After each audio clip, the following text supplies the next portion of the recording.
레위기 5장 계속 읽는데 레위기 5장 시작 부분은 4장 뒤에 이어져요. 그래서 아직 속죄제사에 대한 얘기들을 나누는데 그 속죄제사에 대해서 나눠야 될 부정을 입었을 때 부정결할 때에 대한 얘기가 좀 나오고 그 속죄제사 이야기가 끝나고 나면 속건제 즉 어떤 물건에 대해서 피해를 입혔을 때 드리는 제사에 대한 것들이 나옵니다. 그런데 속죄제사도 그렇고 속건제사도 그렇고 앞에 나왔던 번제, 소제, 화목제와는 달리 모르고 죄를 지었어도 그 죄를 깨달아지면 그 죄에 대해서 치러야 되는 대가 혹은 제사입니다. 그러니까 앞에 드려졌던 세 가지 제사는 자원하여 자발적으로 드리는 제사였다면 이건 반드시 드려야 하는 제사고, 앞에 있는 세 가지 제사들은 보통 혼자 드려지기보다는 이런 제사들과 같이 드려지는 것을 이제 뒤에 가보면 좀 확인할 수 있게 됩니다. 그러므로 하나님 백성의 특징은 뭘까요? 죄를 내버려 두지 않습니다. 하나님이 거룩하시기 때문이죠. 그래서 죄를 깨달았을 때 그 죄에 대한 대가를 지불하고 속죄제사를 지려야 되는 네 가지 경우를 추가적으로 5장은 얘기하고 있어요. 만일 누구든지 저주하는 소리를 듣고서도 증인이 되어 그가 본 것이나 알고 있는 것을 알리지 아니하면 그는 자기의 죄를 져야 할 것이요 그 허물이 그에게로 돌아갈 것이다. 속죄제사에 해당하는 몇 가지 경우들이 나오는데 첫 번째 경우입니다. 어떤 사람이 이 저주는 단순히 뭐 다른 사람 나쁘게 말하는 것만 아니고요. 원뜻이 맹세하다 뜻이 있어요. 그러니까 맹세하거나 약속하는 거. 하나님에 대해서나 어떤 사람에 대해서 하나님 백성이니까 결국에 하나님 앞에서 하는 거죠. 그 맹세하는 것을 들었는데 증인 역할을 제대로 하지 않는다. 들었는데 모르거나 침묵한다. 자기의 책임을 다하지 않는다. 그러면 죄가 있는 거래요. 이게 하나님 백성의 특징입니다. 못 본 척 할 수 없어요. 하나님 앞에 한 약속에 대해서 그 들은 순간부터 나는 증인이 되는 겁니다. 그러므로 그 증인의 역할을 해야 되는데 하지 않으면 죄가 있을 것입니다. 이럴 때 속죄제사를 지내야 된다는 거예요. 또 어떤 경우가 있는가? 만일 누구든지 부정한 것들, 곧 부정한 들짐승의 사체, 부정한 가축의 사체, 부정한 곤충의 시체를 만졌으면 몰랐을지라도 그 몸이 더러워져서 허물이 있는 것입니다. 이제 이 부정결에 대한 내용을 레위기 뒤편에 읽다 보면 이제 나오게 되는데요. 미리 좀 이 제사를 드려야 하는 경우에 여기에 등장한 것 같아요. 그 시체와 접촉하게 되면 부정하게 된다라는 게 레위기의 가르침입니다. 이제 뒤에 나옵니다. 그럴 경우에도 속죄의 제사를 드려야 됩니다. 내가 그렇게 하려고 하지 않았어도 그리고 그게 모르고 여기 시체가 있는지 모르고 덮쳤다가 그거에 접촉했을 경우에도 이 속죄 제사를 드려야 된대요. 부정결의 문제 있을 때도 속죄 제사를 드린다. 또한 이런 경우에도 속죄 제사를 드려야 합니다. 만일 부지 중에 어떤 사람이 앞에서 읽은 그 부정결의 문제가 생겨난 그 사람하고 접촉했을 때, 이런 경우에 해당하는 사람하고 접촉했을 때도 속죄 제사를 드려야 된다. 그 부정결 자체가 마치 죄가 있는 것처럼 됩니다. 또 4절에 가보면 이런 경우도 있을 수 있습니다. 만일 누구든지 입술로 맹세하여 악한 일이든지 선한 일이든지 하리라고 함부로 말하면, 그 사람이 함부로 말하여 맹세한 것이 무엇이든지 그가 깨닫지 못하였다가 그것을 깨닫게 되었을 때에는 그 중 하나에 그에게 허물이 있을 것이다. 번역이 좀 복잡한 것 같아서 현대인의 성경을 제가 번역 가져왔습니다. 어떤 사람이 선한 일이든 악한 일이든 아무 생각 없이 어떤 일을 하겠다고 맹세, 약속하였다가 후에 자기가 한 일을 깨달으면 그는 과실을 범한 자가 됩니다. 이런 네 가지 경우가 나와요. 그러니까 하나님 백성은요, 사실은 사람들과 얘기해도 그 하나님 앞에 하는 거 똑같은 거 아닐까요? 하나님 다 알고 계시고 듣고 계시고 하나님 백성이기 때문에 그들의 말, 그들의 언행, 심사 다 주목하고 있는 거예요. 그런 경우에 속죄 제사를 지내야 된다고 하고 있습니다. 다들 보시면 이게 내가 모르고 했을 수도 있고 의도하지 않았는데 이게 하나님 안에서 깨달아진다면 속죄 제사를 드려야 되는 거예요. 이 네 가지 경우에 하나의 허물이 있다가 이 중에 하나에 속할 경우에는 속죄 제사를 드려야 되는데요. 속죄 제사의 과정이 여기 또 추가적으로 나오는 게 있습니다. 사람들이 이걸 깨달았게 됐을 때는 그걸 자복해야 된답니다. 현대인의 성경을 볼까요? 누구든지 앞에 나온 이런 것들을 범한 자는 자기가 이 죄를 범했노라 하고 고백하래요. 허물과 죄를 깨달았다는 것은요, 인정하는 거예요. 인정하는 거. 회개예요. 이 인정하는 게 되게 중요합니다. 아, 내가 모르고 했는데요. 그때는 그런 상황이 아니었어요. 이게 아니고 하나님이 깨닫게 하신다면 그걸 인정하는 자세가 속죄 제사에 들어가 있는 거예요. 그러니 그 속죄 제사를 절차에 따라 드립니다. 그 잘못으로 말미암아 여호와께 속죄 제사를 드립니다. 양떼 암컷 어린 양이나 염소를 끌어다가 속죄제를 드립니다. 앞에 속죄제 규례들에 따라서 드립니다. 그러면 그 죄들을 깨끗함 받게 될 것입니다. 이게 속죄 제사죠. 이때 이 속죄 제사를 앞에 나온 이 물건들이 없어서 양떼 그다음에 암컷으로도 드릴 수 없다면 다른 것으로 드릴 수 있도록 하나님이 속죄 제사의 길을 열으셨습니다. 만일 그가 힘이 어린 양을 바친 데 미치지 못하면, 가난하다는 얘기죠. 그 사람의 가정 형편이 어린 양을 바치지 못할 거라면 그가 지은 죄를 속죄하기 위하여 산 비둘기 2마리나 집 비둘기 새끼 2마리를 여호와께로 가져가되 하나는 속죄 제물 삼고 하나는 번제 제물 삼을 수 있습니다. 여기서 또 보시면 앞에 나와 있는 자원하는 제사들은 같이 드리는 경우가 있구나. 양이나 염소가 작은 가축에 속하지만 비둘기보다는 돈이 더 나가겠죠. 그 사람이 이런 죄를 저질렀을 때 나는 양이 없는데 염소가 없는데, 아닙니다. 비둘기로라도 속죄 제사를 드릴 수 있대요. 그래서 속죄 제사 규칙에 따라서 제사장에 가져가면 제사장은 그 속죄 제물을 먼저 드립니다. 그 새의 머리를 목에서 비틀어 가지고 끊고, 몸은 아주 쪼개지 않습니다. 왜냐하면 자르는 목적이 번제단에 짐승을 태우기 위해서 작게 자르는 거거든요. 새의 경우는 자를 게 없습니다. 그러니 완전히 자를 필요가 없습니다. 속죄제물의 피를 제단 곁에 뿌리고 그 남은 피는 제단 밑에 흘려서 이 새를 태워 올리면 이게 속죄 제사가 될 것입니다.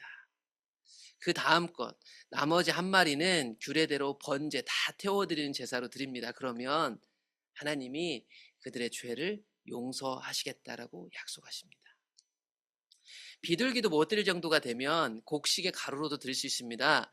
만일 그의 손이 산비둘기 2마리나 집비둘기 2마리에도 미치지 못한다면 그의 범죄 때문에 고운 가루 10분의 1 에바를 소재로 드릴 수 있으니 10분의 1 에바는 약 2.2리터, 우리가 먹는 물 생수통 하나 거기에 가득 채울 수 있는 곡식물 가루가 되겠습니다. 그걸 가지고 소재를 드리는데 그거를 하나님이 속죄제 제물로 여겨주신대요.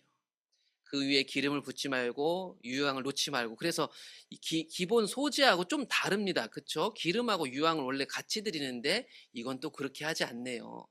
그런 나머지 방법은 비슷합니다. 그것을 제사장에 가져가면 제사장은 그것을 기념물로 한 움큼 가져다가 제단이 여호와의 화제물 위에서 불사를 지닌 속죄제가 될 것입니다. 제사장이 그가 이 중에서 하나를 범하여 얻은 허물을 위하여 속죄한즉 사함을 받을 것이다. 나머지 소재물은 그 소재 절차와 같게 제사장에게 주면 됩니다. 이게 속죄제사의 나머지 부분이고요. 이제 속죄제사 끝나고 나면 속건제를 드리는데 이것도 마찬가지 죄에 대해서 값을 치르는 건데, 이번 죄는 특별히 재산상의 피해를 입혔을 경우에 대한 제사다. 근데 이게 단순히 재산상의 피해라고 보기엔 너무 편협한데, 이제 좀 더 읽어보시면 5장 14절부터 보시면 여호와께서 모세에게 말씀하십니다. 누구든지 하나님 것에 대하여 범죄하면 여호와의 성물, 하나님의 소유에 대해서 부지 중에 범죄하였으면 여호와께 속건제를 드려야 됩니다. 내가 지정한 가치를 따라 성소의 세겔로 몇 세겔 은에 상당한 흠 없는 순양을 양떼 중에서 끌어다가 속건제로 드려라. 여러분, 여기 여호와의 성물은 뭘까요? 뭐 성막에 있는 걸 가르칠까요? 뭘 가르칠까요? 그런데 여기 보시면 드리는 것도 그렇고 이게 하나님의 소유에 대한 전체를 가리킨다고 보면 확장이 많이 될 거예요. 각자 그건 생각해 보시고, 분명한 건 하나님께 속한 것에 대해서 내가 모르는 중에라도 그걸 취했을 때, 그리고 그걸 나중에 깨닫게 된다면 그것에 대한 죄값을 치러야 됩니다. 그게 속건제입니다. 단순히 이 속건제는 이 제사만 드린다고 해당하는 게 아니고, 내가 그것에 해당하는 것을 취했다면 그것에 대한 보상을 해야 됩니다. 하나님의 것에 대한 잘못을 보상하셔야 됩니다. 그 보상 금액이 나옵니다. 그것의 5분의 1, 5분의 1을 더하여 제사장에게 줍니다. 제사장은 그 속건제의 순양으로 굴라에 속죄한 지 그가 사함을 받습니다. 이게 속건제입니다. 5장 17절부터 보시면 또 여호와의 것만 말하는 게 아니고 다른 사람의 재산에 피해를 입혔을 때도 이 제사를 드려야 된다고 얘기합니다. 17절부터 보시면 만일 누구든지 여호와의 계명 중 하나를 모르고 범하여도 허물입니다. 하나님이 말씀하신 것 중에 죄를 저지른 건데 이제 뒤에 가보시면 이게 상대방에 대한 피해를 가리킨다는 것을 읽어낼 수 있어요. 그는 네가 지정한 가치대로 양떼 중 흠없는 순양을 속건제물로 제사장에 가져갈 것이요 제사장은 그가 부지 중에 범죄한 허물을 위하여 속죄한즉 사함을 받을 것이다. 여호와의 계명 중 하나 이게 뭘까? 뒤에 가보시면 6장에 속건제물에 대한 또 구체적인 사항들이 나오는데 이게 이런 거래요. 6장을 미리 땡겨서 한 절 보시면 누구든지 여호와께 신실하지 못하여 범죄하되 이 범죄가 뭘까? 이웃의 물건, 전당물을 속이거나 도둑질하거나 착취한 경우 이게 속건제에 대해서 6장에서 말하고 있는 부분이라서 여기서 여호와의 계명 중 하나를 모르고 범하였다라는 것은 뭐냐면 하나님 말씀대로 살아야 될 백성들이 하나님 말씀은 이웃에 대해서 거짓 착취하거나 빼앗는 자들이 아니죠. 약자를 착취하는 자들이 아닌데 그들이 하나님 말씀을 어기고 이게 착취인지도 모르고 다른 사람에게 고통을 주고 다른 사람들에게 뺏었는데 그게 나중에 깨달아진 겁니다. 그러면 그것에 대한 제사를 드려야 되는데 그게 속건제사다.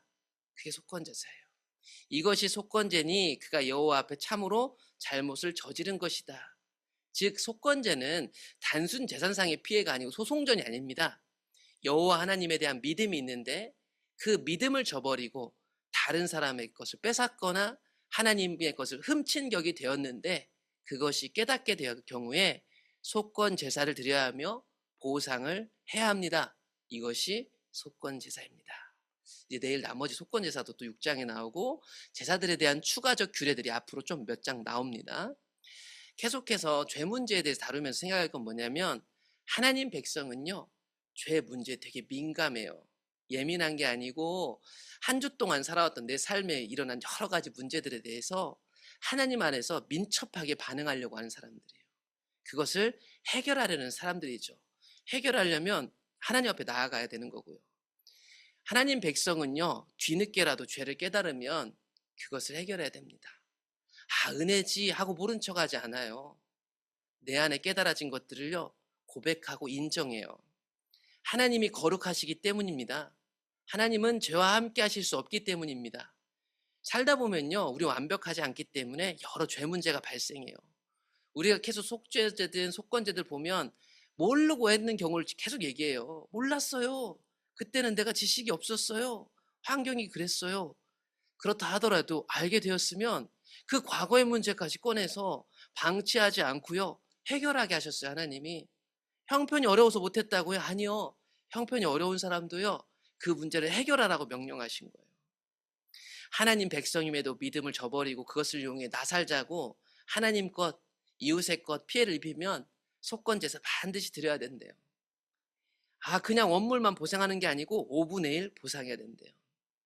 이걸 종합해 보면 하나님 백성은요 깨닫게 된 죄를 자백하고 해결하는 회개의 제사를 드리는 사람들이다. 성령은 오늘도 우리에게 깨닫게 하신다. 죄책감이 아니고 내 삶에 묵혀왔던 모든 죄를 들춰내시고 우리가 자백하길 원하신다. 그래서 해결받고 자유함을 입기 원하신다. 그래서 오늘도 우리는 십자가 앞에 나아가는 겁니다. 주일 새벽부터 엎드리게 되신 여러분, 저와 우리 가운데 우리가 깨닫지 못했던 것들을 깨닫게 하시는 하나님의 은혜가 있고 그 모든 상처와 제약들을 해결하고 자유케 되는 은혜가 이 주일에 가득하게 소망해 봅니다.